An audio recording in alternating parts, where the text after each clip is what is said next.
നമസ്കാരം. ഇന്ന് നമ്മൾ സംസാരിക്കുന്ന വിഷയം എന്ന് പറഞ്ഞാൽ പല്ലിൻ്റെ ഇടയിൽ കുടുങ്ങിയിരിക്കുന്ന ഭക്ഷണ പദാർത്ഥങ്ങളെക്കുറിച്ചാണ്. അപ്പോൾ പല ആൾക്കാരുടെയും ഒരു വേവലാതി എന്ന് പറഞ്ഞാൽ പല്ലിൻ്റെ ഇടയിൽ ഒരുപാട് ഭക്ഷണ പദാർത്ഥങ്ങൾ കുടുങ്ങിയിരിക്കുന്നു അല്ലെങ്കിൽ തങ്ങി നിൽക്കുന്നു. അപ്പോൾ ഇതെങ്ങനെ കൃത്യമായിട്ട് നീക്കം ചെയ്യുക എന്നുള്ളതാണ്. ഈ ഒരു പ്രക്രിയയ്ക്ക് പറയുന്ന ഫുഡ് ഇമ്പാക്ഷൻ എന്ന് പറയും. അതായത് ഭക്ഷണ അവശിഷ്ടങ്ങൾ അവിടെ കുടുങ്ങിയിരിക്കുന്നു. അപ്പോൾ സാധാരണ കണ്ടുവരുന്ന ഒരു പ്രവണത എന്ന് പറഞ്ഞാൽ നമ്മുടെ കയ്യിൽ കിട്ടുന്ന ഒരു കൂർത്ത വസ്തു ഉപയോഗിച്ചിട്ട് ഇതിനെ നീക്കം ചെയ്യുന്നതാണ്. അപ്പോൾ സാധാരണയായിട്ട് ഒരു സേഫ്റ്റി പിന്നാണെന്നുണ്ടെങ്കിൽ ഇപ്പോൾ സേഫ്റ്റി പിന്നായിരിക്കും. ചില ആൾക്കാർക്കാണെന്നുണ്ടെങ്കിൽ സൂചിയുണ്ട്. ഇപ്പോൾ തയ്ക്കുന്നതൊക്കെ ആൾക്കാരാണെന്നുണ്ടെങ്കിൽ അവർ ചിലപ്പോൾ അവരുടെ കയ്യിൽ പെട്ടെന്ന് കിട്ടുന്ന ഒരു വസ്തു എന്ന് പറയുന്നത് സൂചിയായിരിക്കും. അല്ലെങ്കിൽ ചില ആൾക്കാരെന്ന് പറഞ്ഞാൽ ഈർക്കിൽ ഉപയോഗിക്കാറുണ്ട്, തീപ്പെട്ടി കമ്പ് ഉപയോഗിക്കാറുണ്ട്. നമ്മൾ കടയിലൊക്കെ കിട്ടുന്ന ടൂത്ത് പിക്ക് ഉപയോഗിക്കുന്നവരുണ്ടാവും.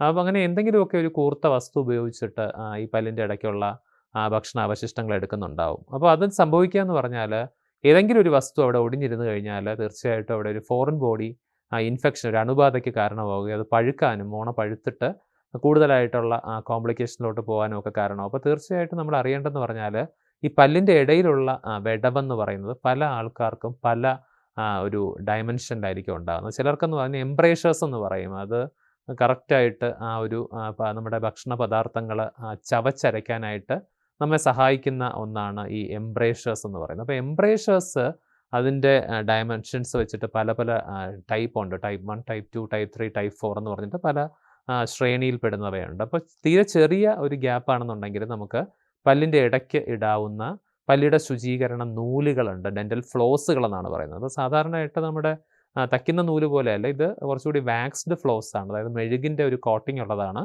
അപ്പോൾ അതുകൊണ്ട് തന്നെ നമുക്കിത് ഇടയിൽ ഇട്ട് കഴിഞ്ഞാൽ തീർച്ചയായിട്ടും പെട്ടെന്ന് ഊരിയെടുക്കാൻ സഹായിക്കുന്ന തരത്തിലുള്ളതാണ്. അത് വിത്ത് ഹാൻഡിലുള്ള ടൈപ്പും വരാറുണ്ട്. അല്ലാതെ നമുക്കൊരു നൂല് പോലെ ഓരോ 2 വിരലിലും ചുറ്റിയിട്ട് ഓരോ പല്ലുകളുടെ ഇടയിലുള്ള അഴുക്കും നീക്കം ചെയ്യാൻ സഹായിക്കുന്ന തരത്തിലുള്ള ഡെൻ്റൽ ഫ്ലോസുകളുമുണ്ട്. കുറച്ചുകൂടി വീതിയുള്ള ഒരു എംബ്രഷർ ആണെന്നുണ്ടെങ്കിൽ പല്ലിട ശുചീകരണ ബ്രഷുകളുണ്ട്. ഇൻ്റർഡെൻ്റൽ ബ്രഷുകളുണ്ട്. പ്രോക്സ ബ്രഷുകളുണ്ട്. പ്രോക്സ ബ്രഷ് എന്ന് പറയുമ്പോഴത്തേനും കുറച്ചുകൂടി യൂണി ടഫ്റ്റഡ് ബ്രഷുകളുമുണ്ട്. ഒരു സ്ഥലത്ത് മാത്രം നമ്മൾ ബോട്ടിൽ കഴുകുന്ന ബ്രഷ് പോലെയുള്ള യൂണി ടഫ്റ്റഡ് ബ്രഷുകളുണ്ട്. ഇൻ്റർഡെൻ്റൽ ബ്രഷുകളുണ്ട്. 2 സൈഡിലും ബ്രിസിലുകളുള്ള, അതിന് പേസ്റ്റിൻ്റെ ആവശ്യമില്ല. നമ്മളൊന്ന് വളഞ്ഞിരിക്കുന്ന ബ്രഷുകളാണ്. സാധാരണ ടൂത്ത് പിക്ക് ഇടുന്നതിന് പകരം ഈ ബ്രഷുകൾ ഇടുമ്പോൾ ഉള്ള ഒരു അഡ്വാൻറ്റേജ് എന്ന് പറഞ്ഞാൽ മോണയുടെ ദശയ്ക്ക് പരിക്കേൽപ്പിക്കാതെ ആ അഴുക്കിനെ മാത്രം നമുക്ക് നീക്കം ചെയ്യാൻ സാധിക്കുന്നു. കുറച്ചുകൂടി നല്ല ഒരു ടെക്നിക്ക് എന്ന് പറയുന്നത് വാട്ടർ ഫ്ലോസറാണ്. അപ്പോൾ കുറച്ചുകൂടി വൈഡായിട്ട് ഒരു കോൺടാക്റ്റ് ഏരിയ ആണ്. ഒത്തിരി ഫുഡ് ടൈറ്റായിട്ട് വെഡ്ജ് ചെയ്ത് അവിടെ ഇരിക്കുന്നുണ്ടെങ്കിൽ നമുക്ക് വാട്ടർ ഫ്ലോസേഴ്സ് യൂസ് ചെയ്യാം.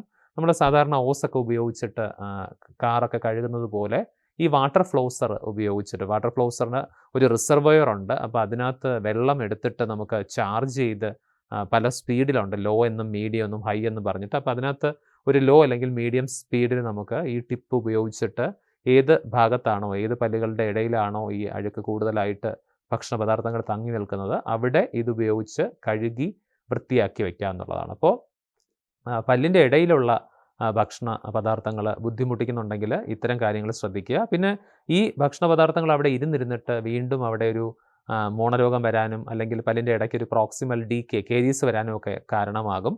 അപ്പോൾ വളരെയധികം ബുദ്ധിമുട്ട് വരുന്നുണ്ടെന്നുണ്ടെങ്കിൽ നമുക്ക് ചില കേസുകളിൽ അത് അടച്ചെടുക്കാനായിട്ട് സാധിക്കും. ടൈറ്റ് കോൺടാക്റ്റ് ഉള്ള ചില ഏരിയയിൽ നമുക്കിപ്പോൾ ബയോ ക്ലിയർ എന്ന് പറയുന്ന ഒരു ടെക്നിക്ക് ഉപയോഗിച്ചിട്ട് ബയോ ക്ലിയർ റെസ്റ്റോറേഷൻസ് കൊടുക്കാം. ഇപ്പോൾ കൂടുതലും നമ്മൾ ബയോ മൈമറ്റിക് റെസ്റ്റോറേഷൻസ്, അതായത് നമ്മുടെ സ്വന്തം പല്ലുമായിട്ട് താതാത്മ്യം പ്രാപിക്കുന്ന തരത്തിലുള്ള അവയുമായിട്ട് തന്നെ ഒരു ബയോ മൈമറ്റിക് മിമിക്രി സ്വഭാവം, ബയോ മിമിക്രി എന്ന് പറയും, മിമിക്കിംഗ് മെറ്റീരിയലാണ്.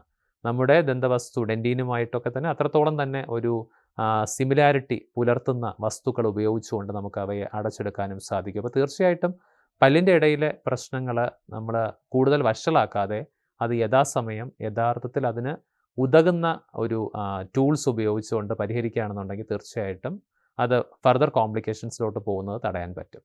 നമസ്കാരം.